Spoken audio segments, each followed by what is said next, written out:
Hey everybody, my kids are in bed, so it means it's time to step into my closet and talk about books. This month I read 17 books. The first one was Keeping 13 by Chloe Walsh. I only gave this book 3 stars. I had a really hard time with it. There's lots of trigger warnings for these books if you have not read them.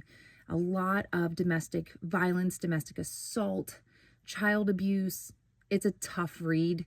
I had read Binding 13 and thought, let's keep going.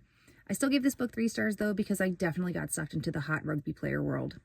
I then read all of the books of the Shadow Origins Shelving Magic series by Nellie H. Steele. I reviewed the first 4 in a previous video, so I'm going to keep it pretty brief because there's another video coming.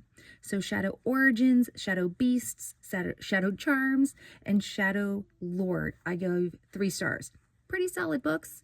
Very cozy, no spice mystery series.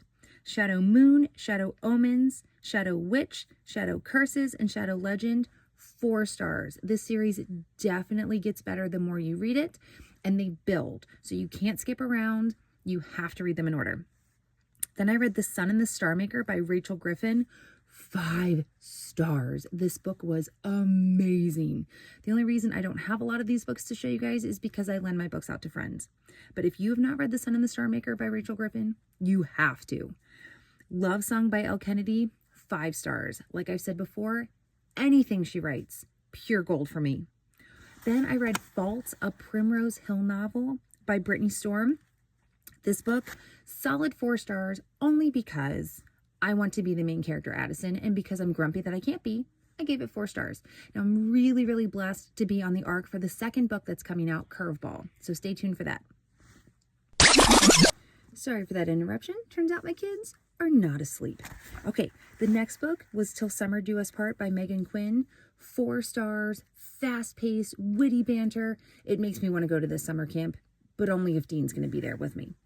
And then I read Cozy Witch, number 8 of the Torrent Witches series by Tess Lake. I'm going to do a wrap-up of all of the books as soon as I finish them. But if you are, again, looking for a very fall, Salem, no spice, witchy mystery series, it's a fantastic series.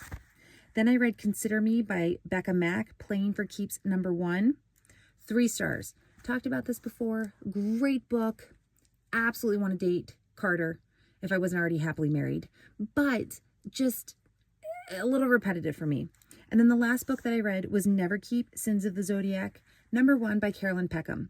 I loved Zodiac Academy, but I had a really hard time with this one.